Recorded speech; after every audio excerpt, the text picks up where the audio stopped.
হে নাথ করুণাময় সত্যের আধার, কি করিলে কি হইলে কোন পথে গেলে নন্দিত করিবে চিত্ত আমার সবাকার।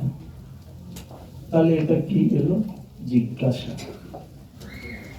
তাহলে জিজ্ঞাসা হচ্ছে আমাদের বেদের সময় থেকে।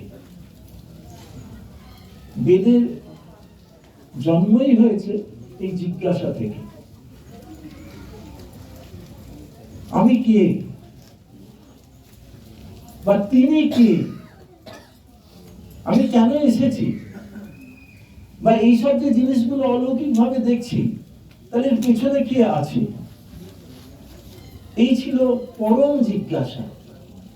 এই পরম জিজ্ঞাসা থেকেই কিন্তু উত্তর আসে।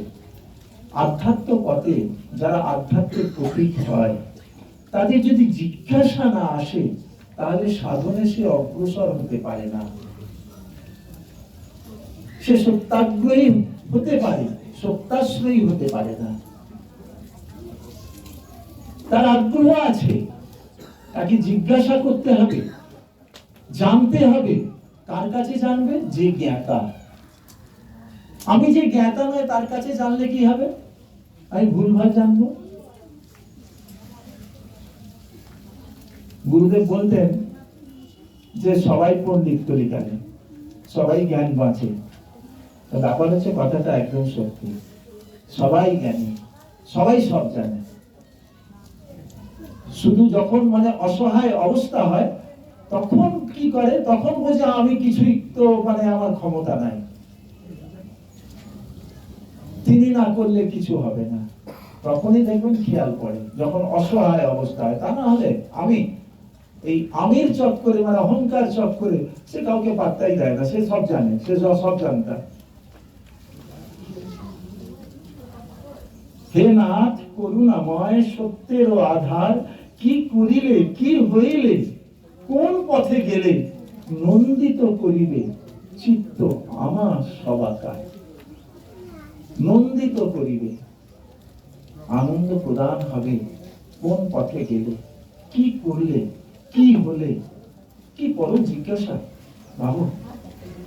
প্রার্থনা মন্ত্র বেদের শ্রেষ্ঠ মন্ত্র। বলা হয়, যারা জ্ঞানী পুরুষ তারা বলেন যে এত শ্রেষ্ঠ মন্ত্র, এটা বেদের মন্ত্র।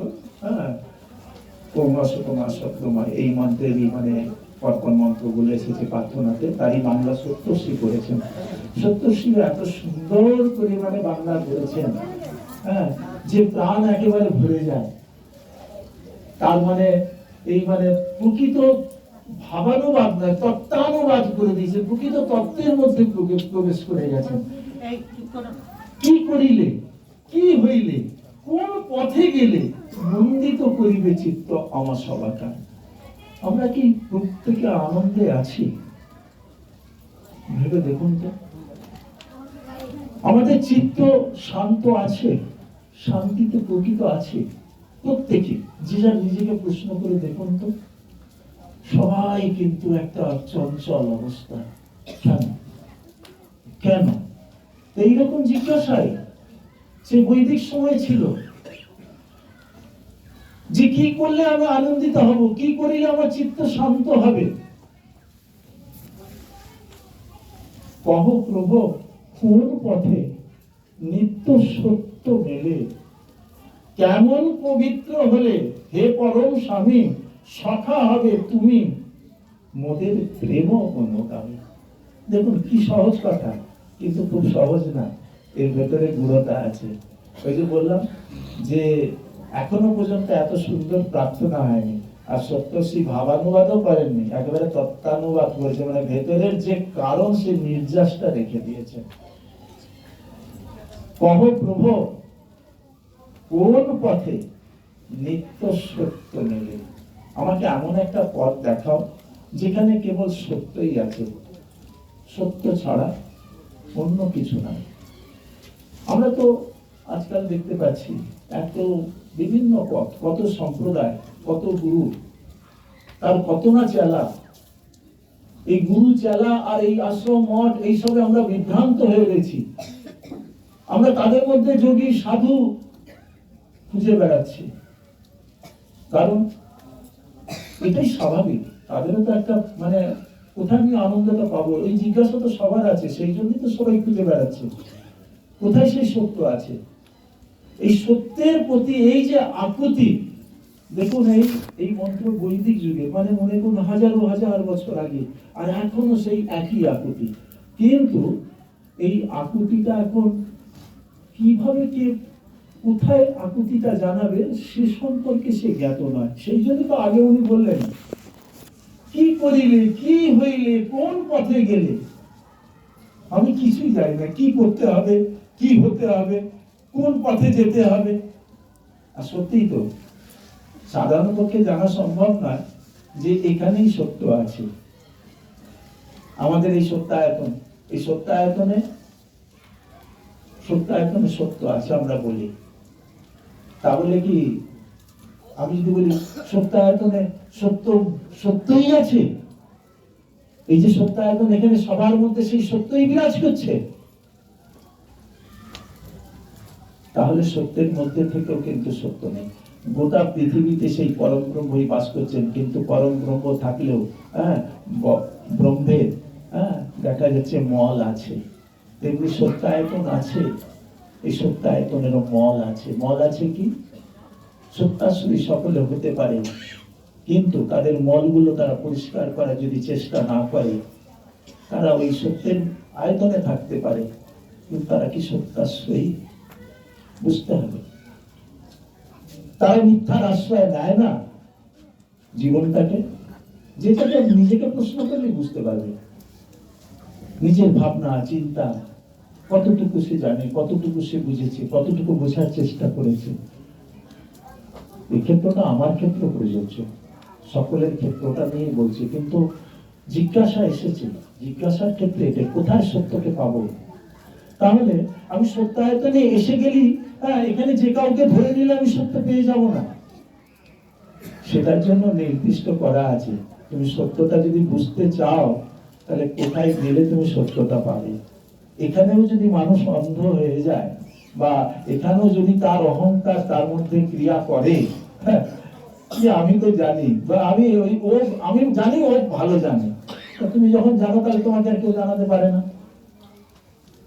এই যে ভ্রম, এই ভ্রমই মানুষকে কি করেছে? আটকে রেখেছে, সত্য পথে যেতে পারছে না, যেতে পারছে না। দেখো এখানে যারা এসেছে, এসে পৌঁছে গেছে, কিন্তু ঠিক পৌঁছতে পারেনি। এখানে এসে সত্য কথা, কতজনের জিজ্ঞাসা তৈরি হয়েছে, কতজন এসে কোনো প্রশ্ন রেখেছে, করেছে তা না, যাদের প্রশ্ন আছে তারা তো করেছে, কিছুজন তো করেইছে, কিন্তু কতজন করেছে? তার জিজ্ঞাসা মিটে গেছে তাহলে? কিন্তু জিজ্ঞাসা তো মেটেনি। সে যদি নিজের দিকে নিজেই চোখ ঘোরায়, দেখবে জিজ্ঞাসা তো মেটেনি, জিজ্ঞাসার তো শেষ নাই। তাহলে এখানে সত্য তোমাকে দেখিয়ে দেয়া আছে, কিন্তু তুমি চোখ বন্ধ করে অন্ধ হয়ে রয়েছো, তুমি দেখতে পাচ্ছ না। মানুষের এখানেই চোখ বন্ধ হয়ে যায়। অনেকে ভাবে নিজেতে নিজে মানে মশগুল থাকে, সে ভাবতে পারে না যে আমার যতক্ষণ সোহম ততক্ষণ না, আমি সর্বত্র ব্রহ্মকেই দর্শন করবো, তাহলে ব্রহ্ম আর আমি এক। কিন্তু আবার এক কখন নই, আমি যতক্ষণ না নিজে উপলব্ধ হয়েছি ততক্ষণ তমহি করে আমায় চলতে হবে, তমহি করেই আমাকে আদায় করতে হবে। আমি কখন হব? আমি যখন জানতে পারবো, উপলব্ধ হব, তখন সে আমিটা আলাদা আমি। কিন্তু আমরা যে আমিতে বাস করছি, সেই আমিটাকে অহংকারের আমি বলে। এই অহংকারটাকে আগে সরিয়ে রেখে দিতে হবে। আজকে একটা কথা প্রসঙ্গে বলছিলাম, আমি এর আগে হয়তো বলেছি, অনেকে হয়তো যারা পুরানো আছেন জানতে পারেন, যে বলছিলাম যে কবির বলছেন, কবিরা এহু ঘর প্রেম কা, মানে এ ঘর এমনই প্রেমের ঘর, এহু ঘর প্রেম কা, খালা কা ঘর নাই। মানে তোমার কুটুমের ঘর বা তোমার কাকা জ্যাঠাদের ঘর নয়, খালা কা ঘর নাই। শীর্ষ কাটি হাত ধরে তব कैसे घर माही।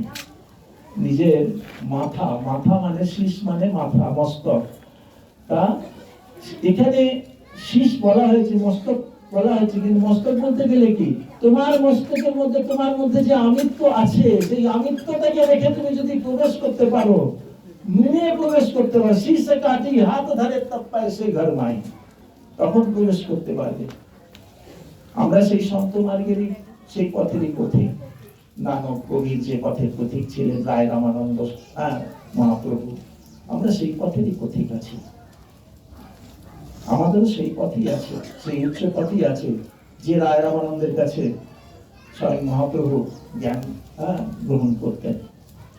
তিনি গ্রহণ করতেন, ভাবুন, যাকে বলা হয় অবতার পুরুষ, তিনি তত্ত্ব জানতেন গুরুর আদেশে, জানতে যেতেন।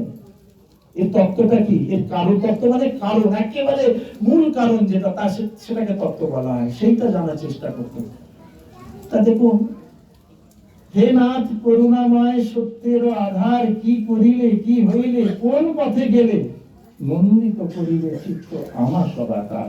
বহ প্রভু, এমন জিজ্ঞাসা তৈরি হওয়া প্রয়োজন সত্যাশ্রয়ীদের। সাধনা ধ্যান ধারণা করলে এরকম, যারা ধ্যান ধারণা ঠিক ঠিক মানে ঠিক ঠিক, দেখুন ধ্যান অনেকে করে, আবার ঠিক ঠিক অনেক সময় হয় না। সত্যশ্রী এক জায়গায় সাধন পন্থায় লিখেছেন, তুমি দেখবে তোমার ধ্যান ঠিক ঠিক হলে এই এই লক্ষণ তৈরি হবে। যদি এই লক্ষণ না তৈরি হয়, তাহলে বুঝবে ধ্যান ঠিক মতন হচ্ছে না। তারপরে তুমি ধ্যান করছো, ধ্যানটা কিন্তু হচ্ছে না। ঠিক এই যেটা বললাম, তুমি সত্যায়তনা আছো, কিন্তু তুমি সত্যের মধ্যে নাই। ঠিক এইরকমই ব্যাপার আর কি। তুমি ধ্যান করছো, তোমার ধ্যান কিন্তু ঠিক ঠিক হচ্ছে না। তোমার ধ্যান ঠিক ঠিক হচ্ছে কি হচ্ছে না, যদি এই লক্ষণে না বুঝতে পারো, তাহলে তুমি আরেকবার আচার্যের কাছে যাও, যে জিনিসটা বুঝে নাও। তুমি পরিষ্কার করে বলো কি অসুবিধে সুবিধে।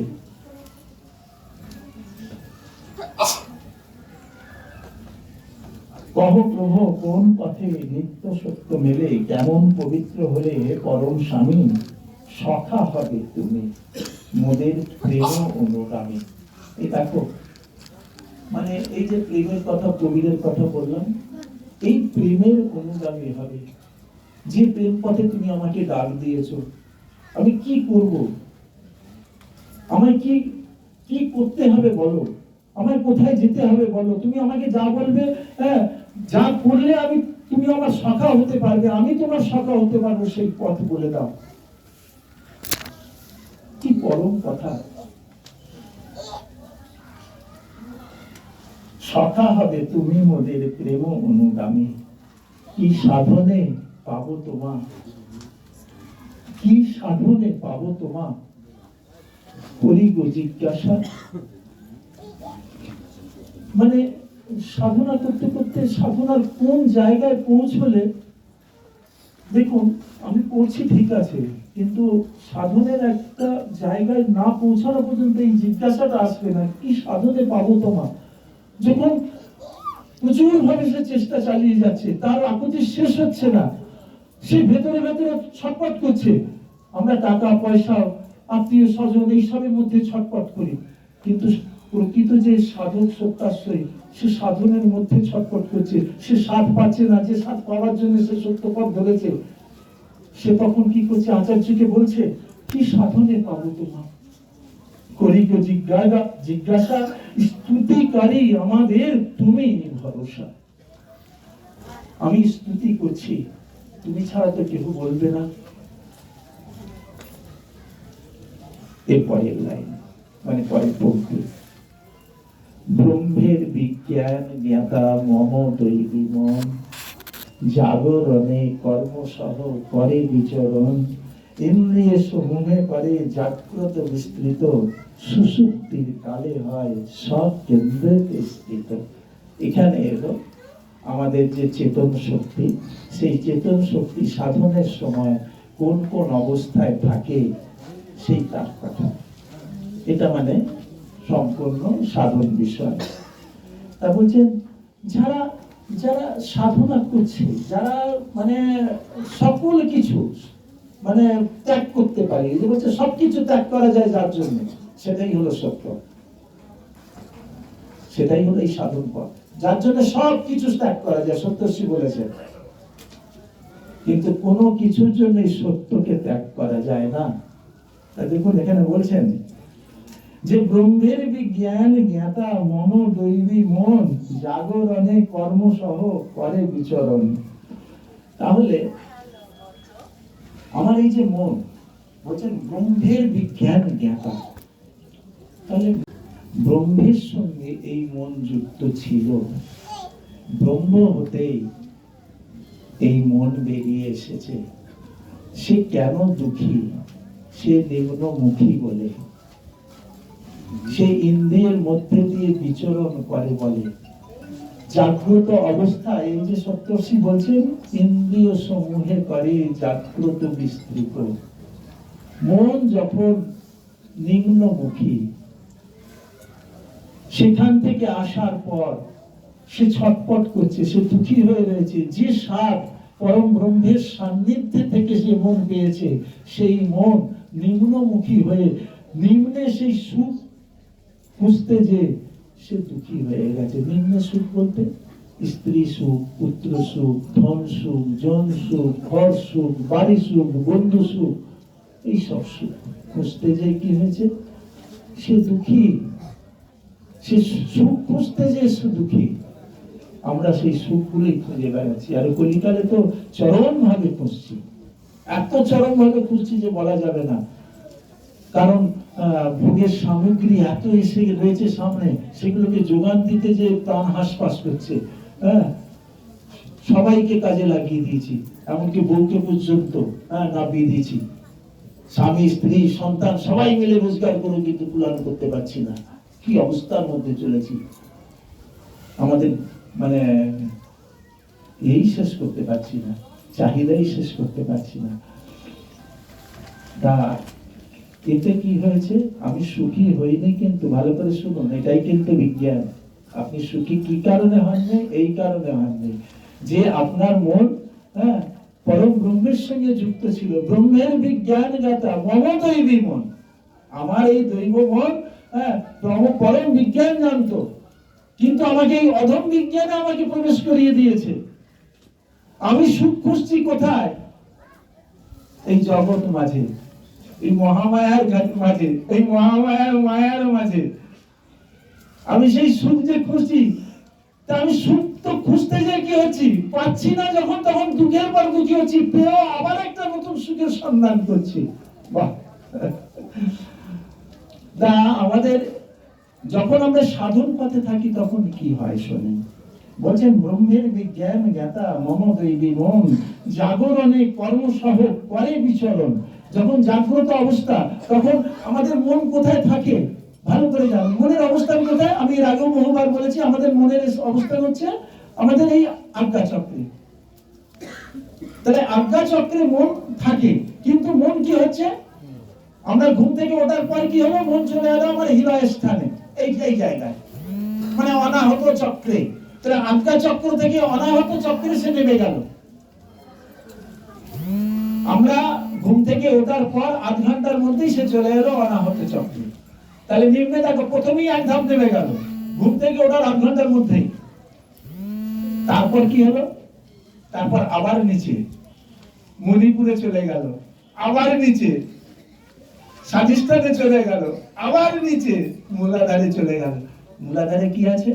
গু, পেচ্ছাপের গন্ধ সবই ভেতরে তলপেটের নিচের মধ্যে রয়েছে। সেই মূলাধারের মধ্যে সে সন্ধান করে কি পাবে, সেইগুলি কি লাগবে, সেই দুর্গন্ধগুলো। আমরা এইভাবে ওঠানামা করতে পারি মন। কোথা থেকে? এই হৃদয় চক্র থেকে নিয়ে মানে মূলাধার চক্র পর্যন্ত আমরা দেখছি কি মন ছুটে বেড়াচ্ছে। মন কোথায় ছুটছে? ওই সবগুলো কখনো এখানে, কখনো ওখানে, কখনো ওখানে, কখনো ওখানে। আমি যেটা বলছি এটা বিজ্ঞান, এটা আধ্যাত্ম বিজ্ঞান, এটা আমাদের ঋষিদের দেয়া বিজ্ঞান। এটা আমাদের যে ঋষিরা কালকে বলছিলাম, সেই ঋষিদের দেয়া, তারা পরম সাধনা করে এই তত্ত্ব আদায় করেছেন। এবং এই তত্ত্বের কাছে পৌঁছতে গেলেও সেই রকম সাধন করে পৌঁছাতে হবে, মাথায় রাখতে হবে। ওই উড়ো উড়ো করে পেতে চাইবো, কখনো হবে না। সন্তোষী বলেছেন পেতে গেলে ভালো করে ধরতে হবে। ইন্দ্রিয় সমূহে পারে জাগ্রত বিস্তৃত, তাহলে মন যখন আমার হৃদয় স্থলে চলে এলো, তখন হলো কি আমার যত ইন্দ্রিয়গুলো আছে, জ্ঞান ইন্দ্রিয়, জ্ঞান ইন্দ্রিয় আর কর্ম ইন্দ্রিয়, এই জ্ঞান এবং কর্ম ইন্দ্রিয় কি গুলো কি করছে, জাগ্রত করছে তাদেরকে, তারা কি হচ্ছে, বিস্তৃত হচ্ছে। এই বিষয় সেই বিষয়, এই বিষয় সেই বিষয়। হ্যাঁ, এবার কর্ম ইন্দ্রিয় কি হচ্ছে, হাত পা চলতে শুরু হয়ে যাচ্ছে। কর্মেন্দ্রিয়ের মধ্যে তো হাত পা আছে, এগুলো নিয়ে আমি ব্যবহার করতে শুরু করে দিচ্ছি, সেই অনুযায়ী কর্ম করতে শুরু করে দিচ্ছি।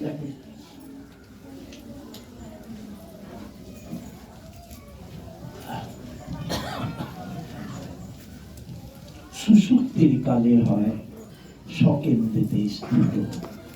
তাহলে আমাদের মন সুষুপ্তির সময়, কিন্তু সুষুপ্তিটা কোথায়, এইবার একটু জাগ্রত, জাগ্রতের পর স্বপ্ন, স্বপ্নের পর সুষুপ্তি, সুষুপ্তিটা কোথায়?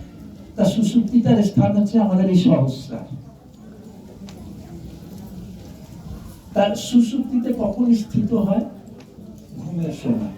আমরা যখন ঘুমাতে যাই তখন আস্তে আস্তে করে মন আস্তে আস্তে করে উপরে উঠতে শুরু করে।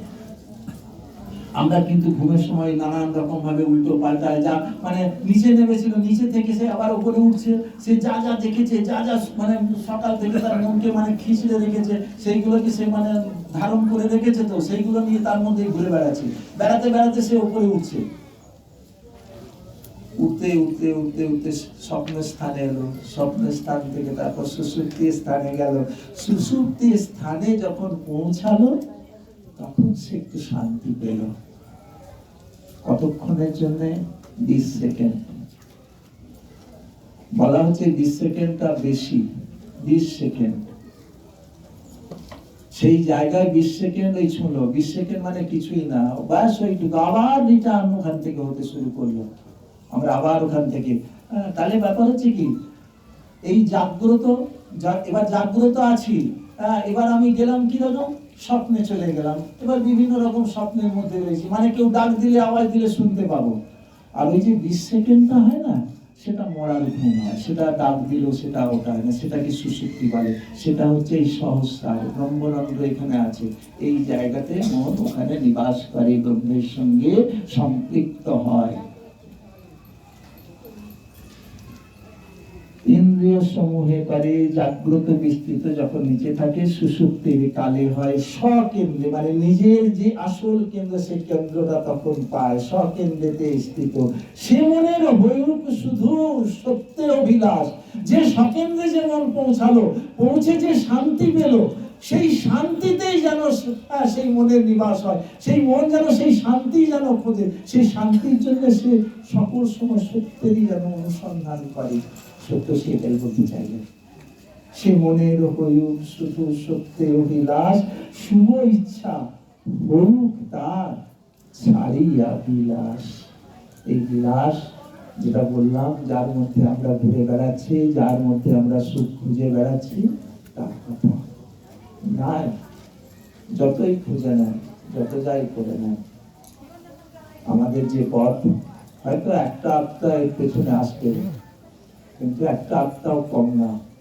কিন্তু যারা পেয়েছে তারা সৌভাগ্যবান, আর পেয়েও যারা ধরতে পারলো না, তাদের মতন পরম অভাগাও কেউ নেই।